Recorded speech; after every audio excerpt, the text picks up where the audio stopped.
explorers, it's Justin again. Hold on.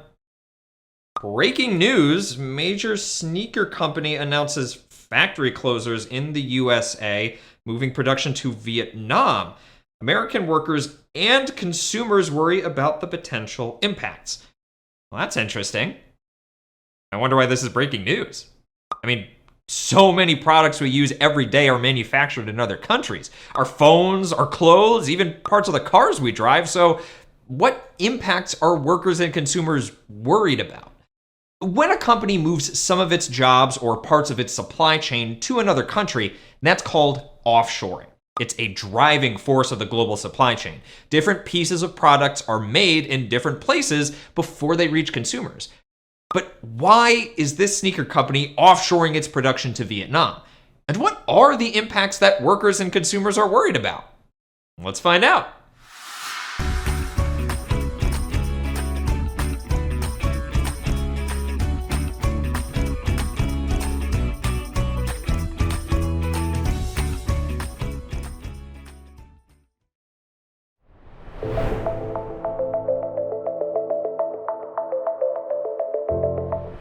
When a company engages in offshoring, it doesn't mean the company is shutting down. Instead, it's moving certain jobs to a different location while keeping management and decision-making in its home country. But even though the work is happening in another country, the company still owns and controls the operation. Companies that operate in multiple countries through offshoring are known as multinational corporations, or MNCs. Think about what we've learned about primary, secondary, tertiary, and quaternary economic activities. Which of these economic activities are MNCs more likely to offshore, and which might they keep in their home country? The most common types of offshoring are manufacturing and service offshoring. Manufacturing offshoring involves secondary economic activities. It means moving a factory to another country. A well-known example of this is with Apple. While Apple's headquarters are based in the US, its iPhones are actually assembled in China. Service offshoring involves moving tertiary activities like customer service to other countries. For example, Apple has call centers in the Philippines and India for its customer support lines. While Apple offshores these secondary and tertiary activities, it keeps the majority of its quaternary activities in the USA, where skilled workers in regions like Silicon Valley support its innovation, research, and design roles. Take a moment to think back to what we've learned about the global supply chain. How do companies like Apple contribute to global economic interdependence? Through offshoring, companies like Apple create global supply chains. These multinational corporations depend on jobs and industries at different levels of economic activities in multiple countries working together to produce, sell, and deliver their products. Apple relies on factories and call centers overseas, while workers in those countries rely on Apple for jobs. These types of relationships contribute to economic interdependence, meaning people and economies around the globe are connected to each other through these multinational corporations. Over time, this has led to some countries specializing in certain industries, like China in electronics manufacturing and India in customer support. But why do MNCs choose to rely on other countries for parts of their supply chain?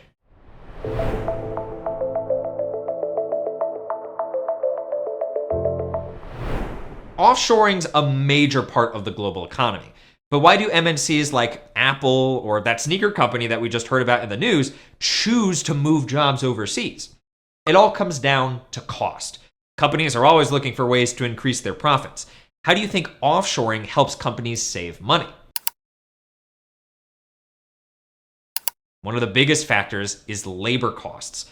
Countries like the United States have minimum wage laws, meaning businesses are required to pay workers a certain amount of money per hour. But not every country has these laws. A factory worker in the US might earn $15 an hour, while a worker in a different country doing the same job might earn only a few dollars an hour. By moving production overseas, companies don't have to pay their workers as much money.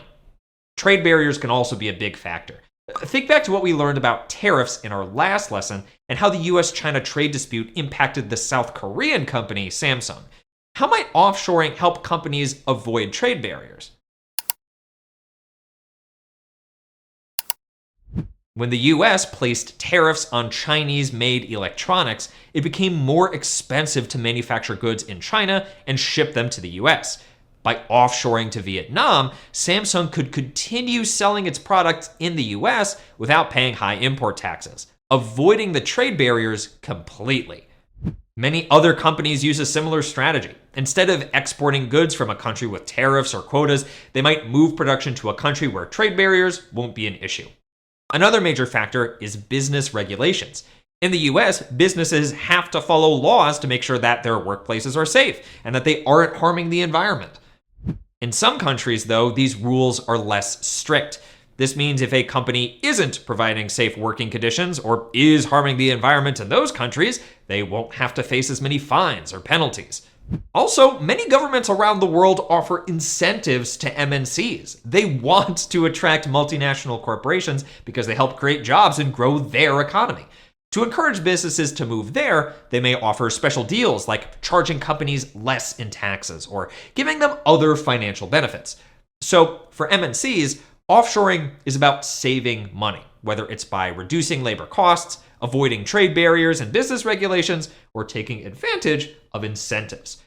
But that news report mentioned that a lot of people are concerned about the potential impacts of that sneaker company offshoring production to Vietnam.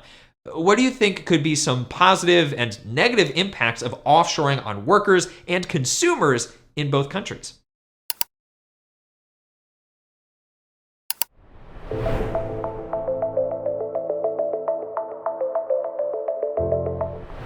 Offshoring helps businesses reduce costs, but it also has major impacts on workers and consumers around the world. These impacts can be positive. When companies spend less on making their products, they can sell them at lower prices. This means consumers can buy goods for less money. Plus, offshoring creates new jobs across the supply chain. In countries like Vietnam, India, and Mexico, offshoring provides employment for thousands of workers. But there are negative impacts too.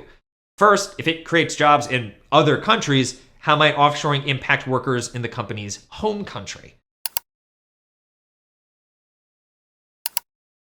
If companies move jobs overseas, that means fewer jobs are available in their home country. And when a company shuts down a factory, the workers who were employed there lose their jobs, and it can be difficult to find new ones. Also, remember that the lack of business regulations in other countries is often a reason why companies choose offshoring. How might this lack of regulations impact workers and the environment? Although offshoring creates jobs, the wages workers are given often aren't enough to cover basic living expenses like food, housing, and healthcare. Some workers have no choice but to work long hours with few breaks just to make ends meet. And without workplace safety laws, some multinational corporations have been criticized for making workers operate in overcrowded buildings or use dangerous machinery with little protection.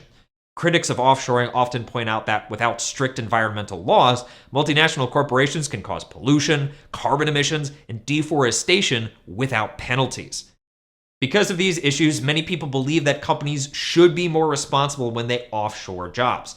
Some argue that MNCs should be required to pay fair wages, ensure safe working conditions, and follow environmental standards no matter where their factories are located. But others say that it's up to each country's government to enforce its own labor and environmental laws. Which side of the debate do you agree with, and why?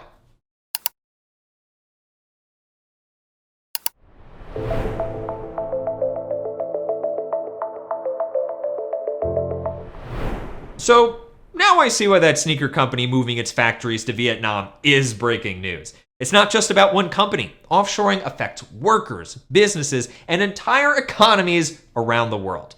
For the sneaker company, this move might cut costs and boost profits. But for the American workers losing their jobs, it means uncertainty and financial struggles.